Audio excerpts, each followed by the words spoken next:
This is Maureen Kafkas, the Brain BS coach, here to tell you about the episode today.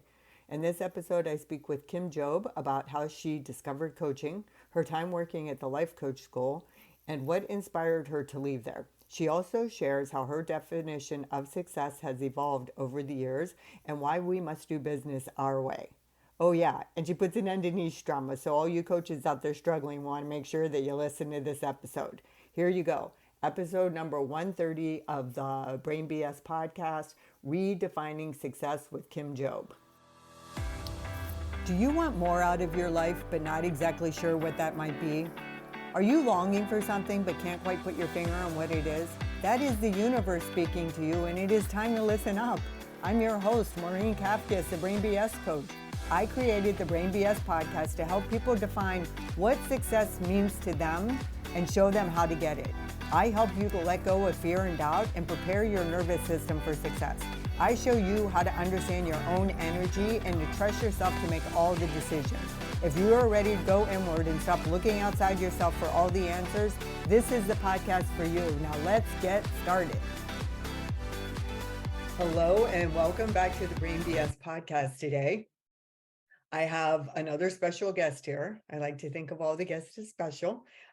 Kim Job is with me here today, and I'm really excited to share her story and how she defines success for herself now compared to how she used to. But I'm going to let her start by introducing herself and letting the audience know whatever you want them to know about you. Okay. Thank you for having me, first of all. So first, I am a wife and mom, and those are my top passions and priorities. It's what I always wanted to be when I grew up, was a mom. And my husband and I live in the beautiful mountains of Utah, where we have a big, beautiful blended family with 10 kids. So we have 10 kids and 10 little grandkids. The oldest is 4, so a little bunch of little ones. And we actually coach together, which is super fun. Right now, we work with primarily life coaches, and we focus on business strategy and identity.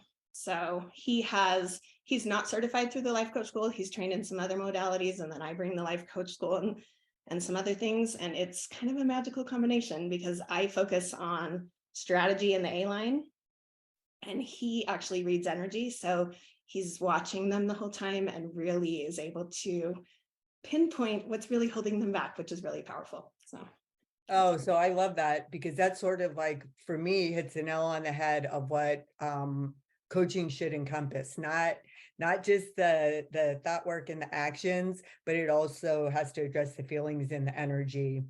And you have to have both, right? Yes. I also love that you have 10 kids, because I grew up in a family of 10. Oh, you did? Yeah, I'm number 9. That's how I refer to myself. Yeah. Growing up. And all kinds of subconscious brain filters that went with that, but I've become aware of them now. So, yeah. And I'm sure, that's part of having a brain, right? We have that subconscious programming, and no matter how wonderful our parents are, we're still going to have our brain BS that we need to work out when we get older. So, okay. So why don't you, I'm really excited because I don't even know it. I want to hear the story of how you first started out, what brought you to coaching in the first place, and what led you to make a pivot, and how you define success then and how you do now. Okay. So I have always been an online business owner because I had a bunch of little kids. I didn't want to leave them. So I found ways to make money online. So this business is my 5th online business, and I wasn't a coach until my 4th business. So I've grown a lot of businesses. My first 6-figure business was selling stickers. So I've done a lot of different things online, which is just fun. And so during my 3rd business, I had a blog. I was a 6-figure blogger, really successful. And I signed up for self-coaching scholars through the Life Coach School.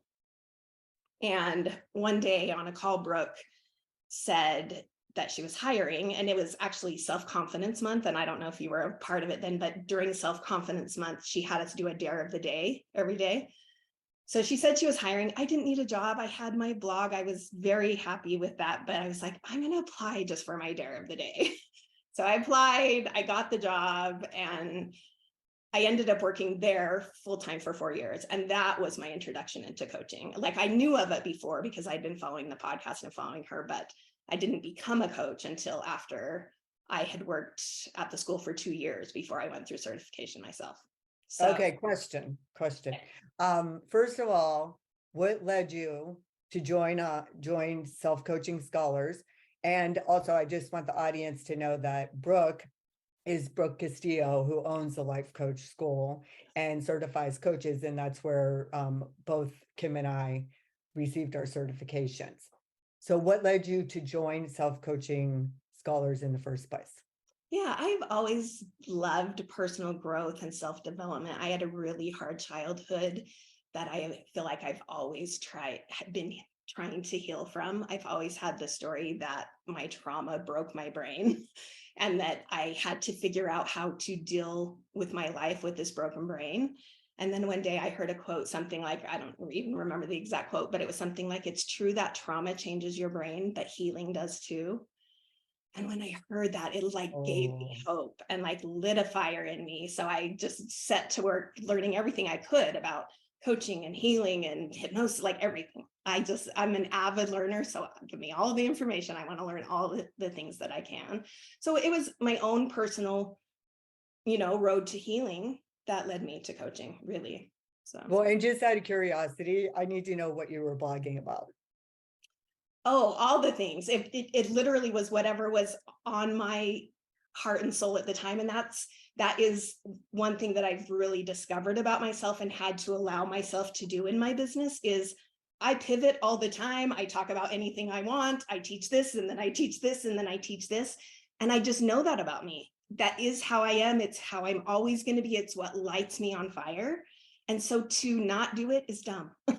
You know what I mean? Yeah, I love that. And that energy from that blog is what attracted the whole life coach school experience, right? Like it all just builds on one another when you're in that Yeah. energy. And I love, like I've totally come to the point where you have to do it your way, Yeah. right? There is no other way. I mean, it works that whatever that way is works for everybody differently. Yeah. But for me, a lot of the things that I was taught and I learned from a business standpoint just Yeah. did not work for me. But okay, so then you worked at the life coach school, Mhm. and what did you do at the life coach school? I started in customer support and I ended up moving all over the place. I was director of marketing and then I ended up being an executive director over 4 departments at once. So kind of all over the place. They moved me kind of from place to place to set up and clean up systems. So I'm a really strategic, systemized thinker. And so I did a lot of the back end work to marketing funnels, all of that fun stuff. So, Okay, so you were not coaching no, at the yeah, school. You no, were there as a yep, systems kind of person. yep, yep. Okay. And so then how was that experience in terms of leading you toward the path that you like kind of feel like you were destined to be on? Like what led you to making a pivot from the life coach school? Yeah, I remember on one team meeting, Brooke asked all of us, if any of you were to leave the life coach school, why would you leave? And I said, to do my own thing. Like I was an entrepreneur before I came in, and I just have that heart and that spirit of wanting to do my own thing. And she's like, well, that's rude. I'm like, I know, but it is who I am. And that's what made me leave that. And when you're an employee there, it's hard to be an employee there. Like Brooke has said, each employee essentially has 3 full-time jobs. You do a lot as an employee there. You have a lot of responsibility, carry a lot of weight. And it was a lot. I reached a breaking point where I had to decide, can I keep doing this? I can't, maybe not even that I can't, but I don't want to. My heart wanted to be an entrepreneur, not work in someone else's business. You know what I mean? But it was such a blessing for me to work there. My confidence level grew. Like one of these days I'm going to release my application video. I was like so shy and awkward. I'm still awkward. It's like one of the things about me that I've grown to love is that I'm a little bit awkward and it's fine. That is part of me too. But yeah, I learned so much. I grew so much there.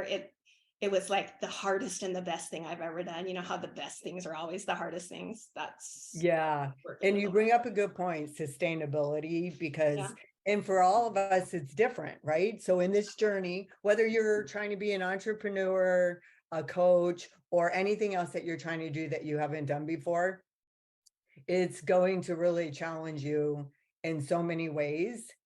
And you whatever you decide to do has to be sustainable. So in my first year of coaching, I was starting to get it and I was getting excited and I was like made $27,000, first time I ever did doing something like this.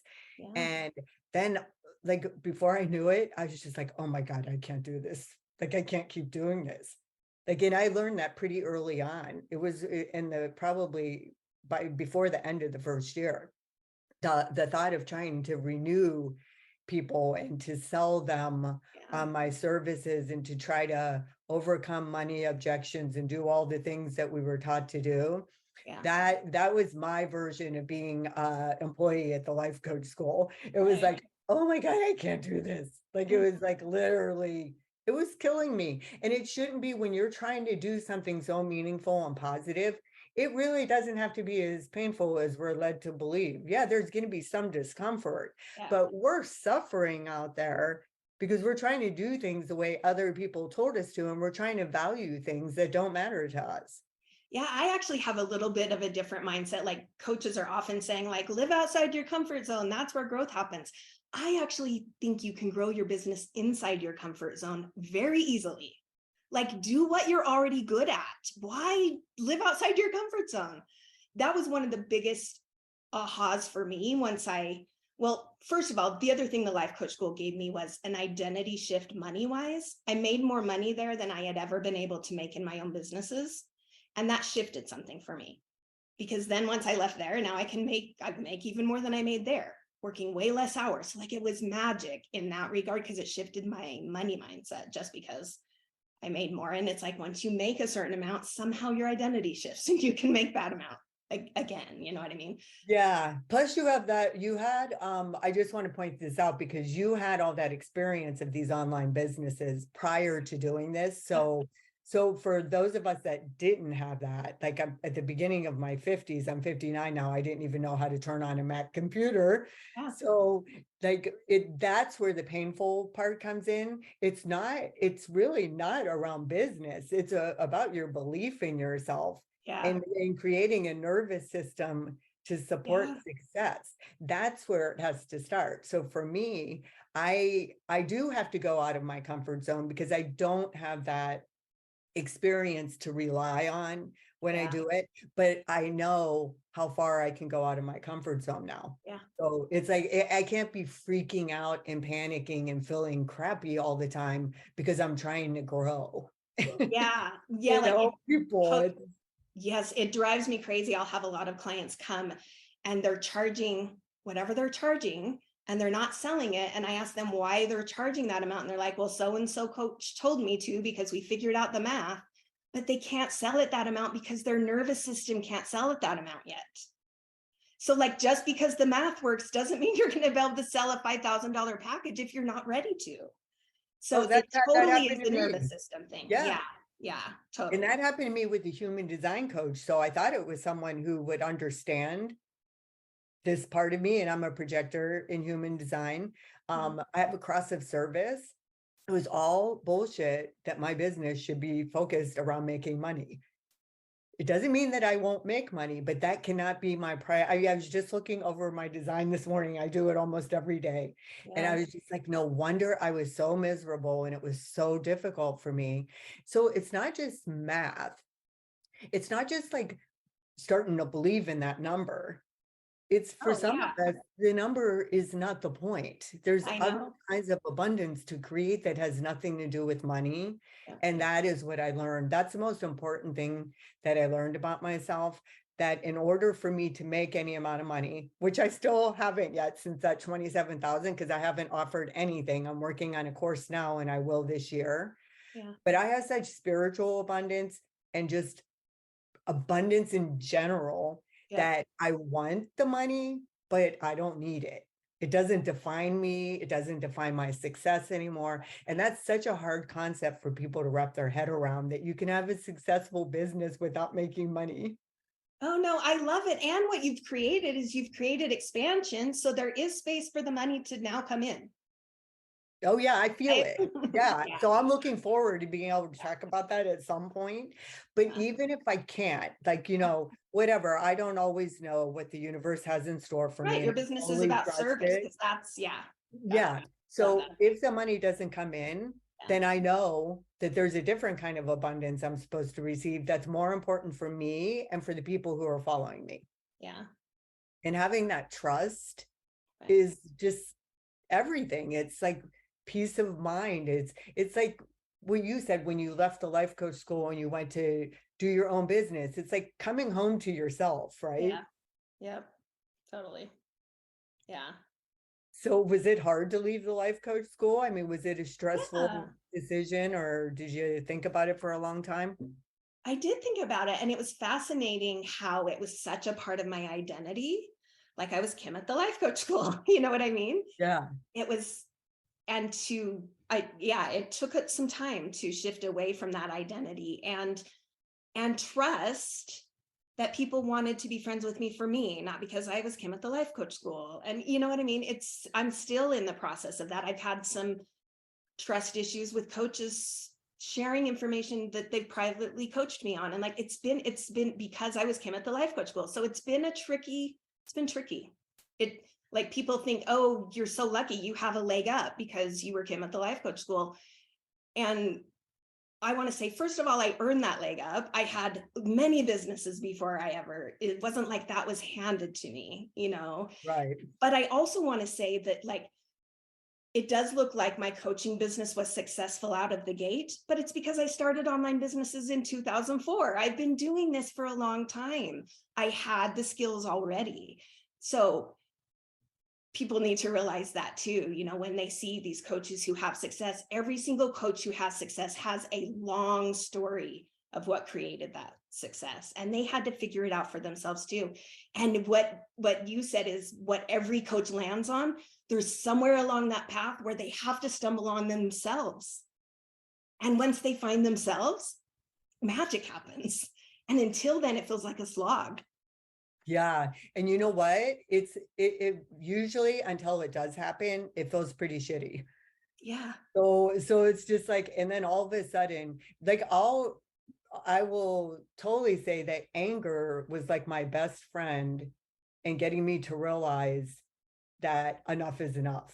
Like I just got to a point, I'm not going to share the story on here, but it was somebody on a podcast saying something about me without me even being on the podcast to say anything in return. And I was just livid. And then I tried to thought work my way out of it. And then I came back to it and I'm like, no, I'm Yeah. pissed. It's That okay should to not be have human and happened. be mad. Yeah. But that was how I finally found my own voice.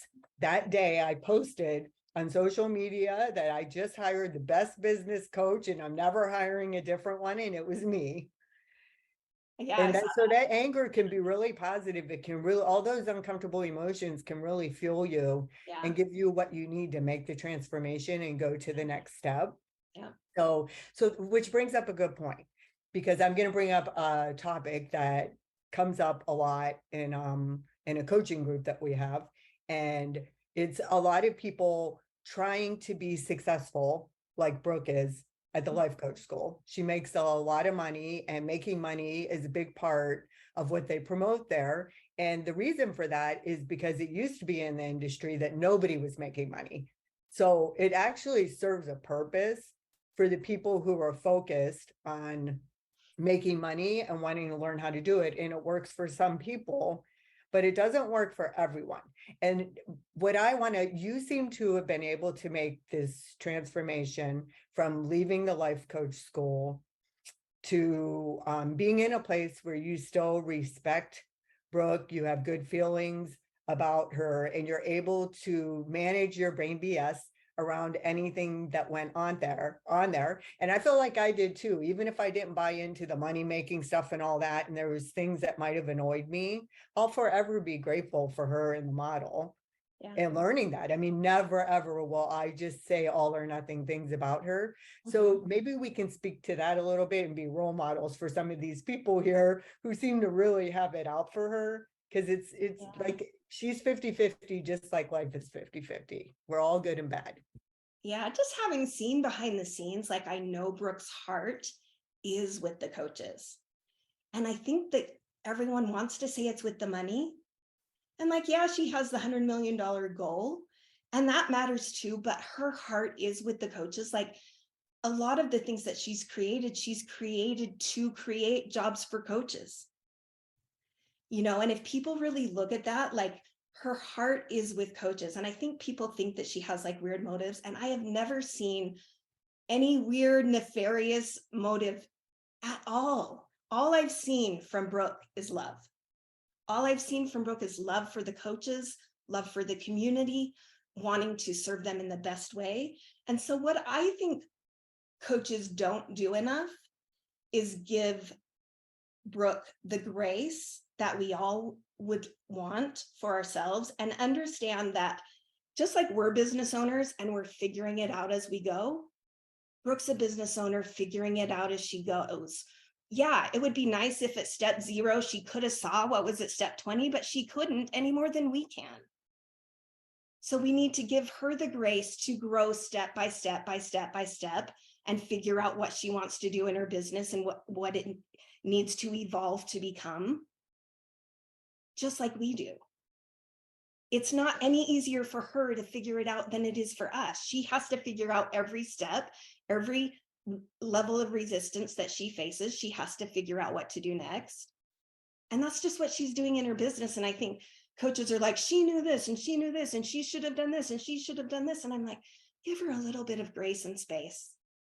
The grace and space that we all want and deserve, really, to figure Yeah, to figure things out as we go. I love that, grace and space. Yeah. I think of it like the way I put it, but I like grace and space. It sounds better, is give people the benefit of the doubt. I mean, look at Yeah. what she has devoted her whole life to thought work, to Eckhart Tolle, to Byron Katie, to all these people. There's no way she's a bad person, in my opinion, Yeah. right? And just because she's driven to make this goal, I think it's not like she needs the money. Right. She's doing it because she's trying to challenge herself in a way that she thinks is beneficial to her.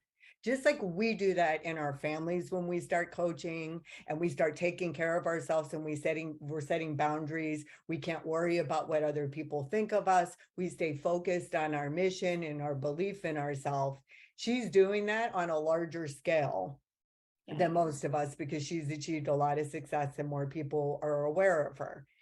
Yeah. But there's also like this whole compare and despair thing that goes on with people, who are more successful, quote unquote, money. Yeah. Um, and it brings out, not necessarily the best in people. Yeah. So, and what I want to offer there for people who are really triggered by the life coach school being focused on money and by anything to do with Brooke, it's mirroring something about them because she doesn't trigger me at all. Yeah. I mean, she's a powerful, strong woman. And the only time we're going to be triggered is if there's a not in there. I'm not that, or I don't have the money, or there's a not. That's the only reason it's going to trigger us. You know what I mean? And Yeah. I love Brooke. I love her success. I love that she's a powerful, strong woman.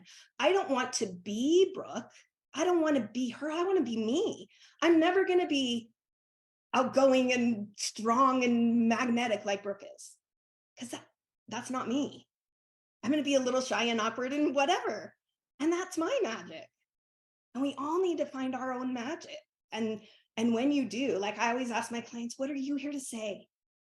What can you not say? Like not say, because you have to Yeah. say it.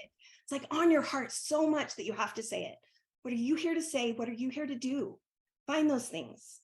And then you'll be successful. That's also like, I think about niche differently. Everyone makes niche about them out there. And I'm like, no, turn it inward. Niche is about you. What are you here to say? Those two questions again. What are you here to say? What are you here to do? That is your niche, not them, you. You want your Yeah, niche. yeah. And niche is also something that happens in its own perfect time. You Yes, can't totally. rush niche. I had so much. And it evolves. Oh, It's not going to stay the yes. same. Yeah, until Yeah. you really nail it down into that thing that you're like, for me, it was living consciously, but I was trying to do all these different things that I went through that were meaningful, Yeah. but it wasn't. So, and then when you arrive to it and you find it, you just know it, right? Yeah. So all the drama of trying to figure it out before it's time. But this is the Brain BS podcast, and you said this a Yes. couple of times, so I'm going to point Hey, out a yes, little please Brain tell me. BS. You keep referring to yourself as shy and Oh, awkward, yes. and well, you don't appear that way to me. So Thank I, yeah, I happen to think that you have a very nice personality and you carry yourself quite well. So I'm just throwing that out there that those are just thoughts that you're Yeah, having about yeah, I yourself, but they totally work for agree. you. You like them. Well, I don't necessarily like them, but I think they are a comfortable identity that I'm maybe ready to release. Oh, good. Well, I'm glad we talked Yeah. about it here because maybe that's Yeah. it. Maybe that's the end of thinking that, right? Yeah. Yeah. All right. Good for you. So okay. So I did really want to touch on that subject because I'm kind of like tired of hearing the haters out there and like Yeah. about anything, quite honestly. I mean, if we're all here to live consciously and learn how to manage our brains, why would we want to choose to stay focused on something that creates such negative feelings? And I'm not saying that you should be happy all the time. I'm not talking about toxic positivity. Right. You can have awareness about something, you can acknowledge it, and then you could just stop thinking about it. You Yeah. don't have to post on it. You don't have to engage other people on it and get Yeah. everybody going on a certain topic. It just doesn't, in my opinion, serve a purpose. But I did also want to say that when people are mirroring something, it's not just that there's a knot there, it's that they're capable of doing the same thing if they were in that person. Like at Yeah. some point Right. in their lives, they maybe They got desire focused it. on a Yeah. goal that bothered other people or like something, right? So the work always comes back to us. It's Yes. never about anybody else or about what anybody else is doing. Yes, that's life circumstances and relationships are how we grow. So all those people doing all that stuff that just pisses us off and makes us uncomfortable is there for our benefit if we're able to see that. So I love how you can look at your experience at the life coach school and you can really appreciate it and take away like the gifts Yeah. that you got from that and not focus on the things that I mean, isn't that a skill that we need to have when we're trying to create a new goal or a new situation? We have to be able to look at what's going right, to look at the positive part, to stay in that energy if we want to attract more than that. And I'm sure as a business coach, because I did it myself, I'm like, something has gone terribly wrong. I'm not making any money. Things are really bad. And we turn it into this big drama where there isn't even anything wrong. Yeah. Yeah. I think it's a very powerful gift to look back at our stories and find the gifts in all of them, find the strengths in all of them. Because when I look at myself today, all the things that I love the most came from all the hard stuff. You know what I mean? Oh, All the yeah. gifts, all the strengths that I have that serve me, serve my clients came from the hard things. So like they all were a gift in one way or another. And we can find that even in the middle of it. So one of my favorite questions is like, how is this situation making me more me? Like, how is it showing me who I am? Yeah, I like that question. That's a good one. So in terms of money, like because I really feel like we all have to define success our own way, and Yeah. we actually have to find our own metrics for how to measure it. I'm Yeah. working with Gretchen Hernandez right now. She's a business process Yeah. coach. She's the best coach because she just lets me do what I want and she just points out things. Yeah. But she shows me all these metrics and things, and I'm like, oh, yeah, no, I'm not You're like, doing I don't care. it. I'm like, you're going to find that my metrics are probably going to be different than any that you've ever seen Yeah. before. So I'm wondering how now, well, tell us a little bit about your business with your husband and Yeah. how you define success for yourself now, and maybe some of the metrics that you use to measure that. Well, I kind of have a little bit of an interesting story because my husband and I do business coaching together, but I have had in my heart this passion project that I wanted to help women heal from their stories, from the hard stuff that happened in their past, especially stuff they didn't choose. So I was sexually abused as a child. And so it's just on my heart to help people who feel broken from something they didn't choose. So I created a passion project called Soul Stories that helps women with that. And then, but I love coaching with my husband. So now we've created a new offer called Outside the Story, which kind of brings both my passions together, the business coaching and the story work. The story work is like identity work, which is the most powerful work you can do in your business. So we just launched a pilot program. It's actually already full, but you can go join the waiting list for the next session. The best place to find me is always just on my Instagram. I keep that updated. So you can find me there. Kimberly J Coaching is that Instagram handle. But that's our business. So I kind of went from business coaching, which was my comfort zone, and my excellent zone. I don't know if you've read The Big Leap, but I think the like soul deeper coaching is my genius zone. Like that's really where my heart is. So now I've kind of come back in the middle and I'm merging them both. And it just feels like a magical blend of, it feels so aligned. And like I put the offer out, sold it out in a week. So I'm like, something just has like opened up and feels so magic. So Oh, that's just, awesome. yeah, Yeah, it's bringing the material plane and the spiritual plane together, which is what we are here to do. yep. We're not just here to be spiritual and spout, out all this Yep. stuff that we're learning. We're actually here to apply it. Yes. So it has to be in both planes. Thank you for pointing that out. That is so beautiful. Yeah. Yeah. So, well, that project sounds amazing. And that's awesome that it sold out that fast. Is it a group program or Yeah, is it it's one-on-one? a group program. So is it like a membership type thing or? No, it's actually a 4-week group program where we look at your stories and what's really holding you back in your business. So I love that because I think I'm going to be doing some groups too on Mastering Brain BS, but they're going to be small little groups and they're not going to be for long. And which is like such a good feeling to like look at you're just doing what you want, right? yeah, Isn't it it's so so much much more fun. fun? I know. It's like, and I'm having fun and I haven't even made money yet because I just get freedom to do what I want and follow my heart, my passion, and it is my genius, Yeah. right? You can't pretend and you can't fool the universe either, by the way. You can't act like you're in your niche and like you're doing it for all the right reasons if you're not. Right. So, all right, well, okay, but how do you measure success Oh then? yes. The metrics I was that like, you use? I think she asked me a question I didn't answer.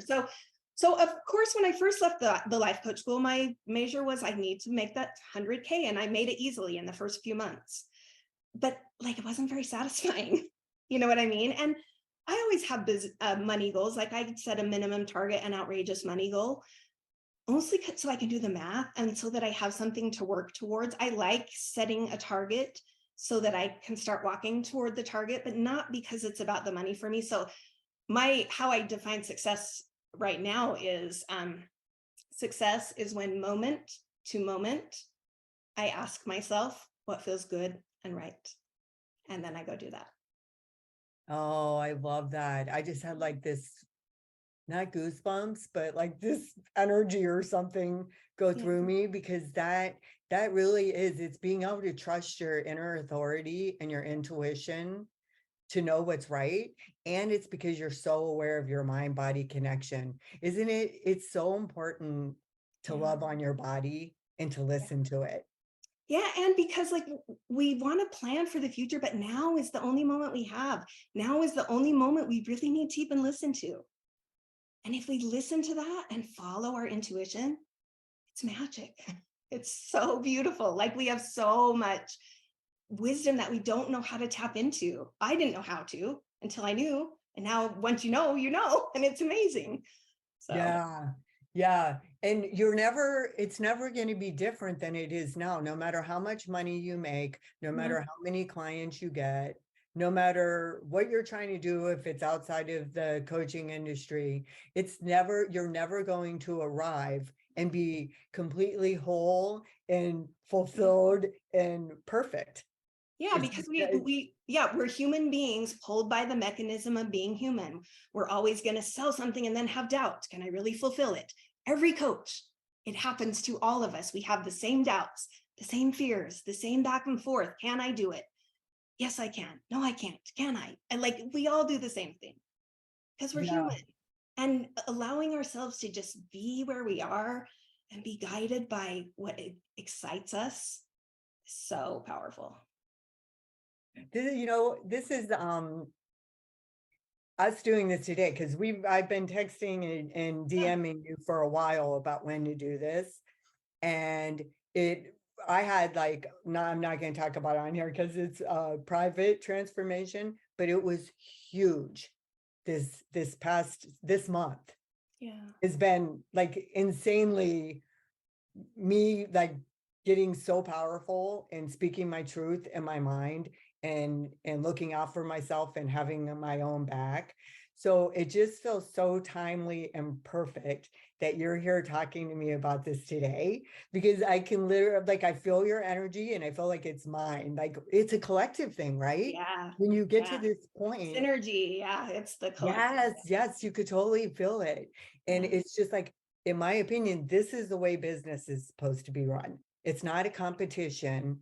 It's not, it's we're like all in it together and we're supposed to be supporting one another. Even if you don't support someone with something tangible, Yeah. you can energetically. And when you're cutting yourself off from providing that to someone, like say Brooke, because of for whatever reasons, you're cutting yourself off too, Yeah. right? It Yeah. I doesn't mean, help you. yeah, because you're igniting my magic today and I'm igniting yours. It's beautiful. Like, Yeah. so And powerful. if you're not doing that, then you're cutting, Yeah. you're stopping abundance from coming to you, Yeah. You're like which putting a is the lid on last the thing you want. blessing. Yeah. Yeah. So, all right. Well, this has been awesome. So, is there any final words of wisdom you want to share, or anything that we didn't talk about that you think would be valuable to talk about? I don't think so. Just my final reminder is that what I said before, figure out what you are here to say and what you are here to do. Get up every morning and ask, what's on my heart that I want my people to know? What can I not tell them today? What do I have to tell them? And say it. And be bold with your offers. Sell. Like sell, and you'll succeed. If you speak from your heart and make sure that people know you have something for sale, you're gold. That's all it takes. Like All that's right. strategy. Well, I know those were supposed to be the final words, but that you just made me think of something. Okay. So, and clearly you were doing this because I can see it. And you're telling me your story is you also, I hear people say, well, you could be a weight loss coach and not have lost weight, Yeah. or you could do this and not have done that. And you could, but then there has to be some other transformation. You have to be walking the walk of what you're coaching, right? You could be Yeah. teaching someone that the scale doesn't matter and how much you weigh doesn't matter and help them to lose weight that way.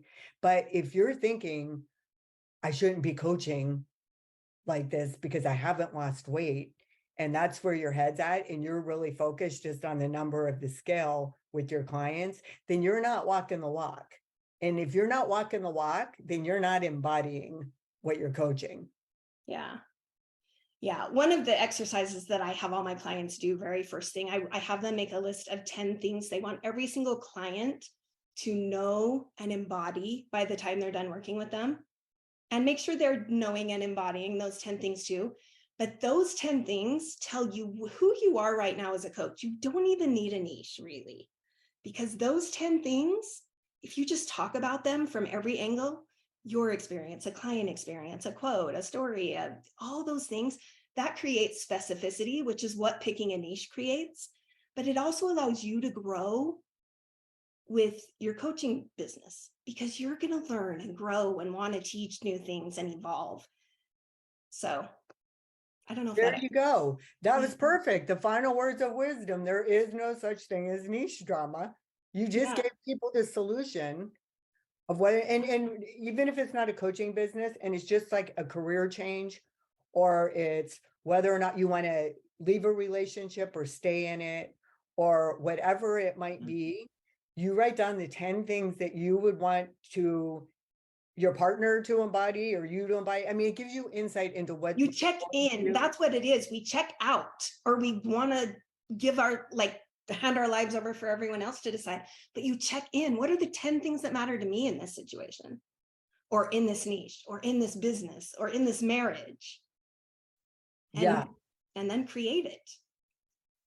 Yeah. And it's not just about like the math and Right. making money. It has to come from the heart. Yeah. All right. Well, I love that. Well, thank you for being here today. I really appreciate it. You're welcome. It was delightful. And audience, I know you learned something valuable here today. I'll see you next episode.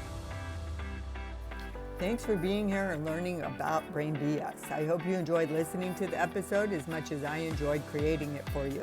If you did, please take a little time to do a quick review, give me 5 stars, and share it with everyone you know. If you're actually interested in being on the podcast yourself or have questions about it, you can find me in the Brain BS podcast community on Facebook. See you next time.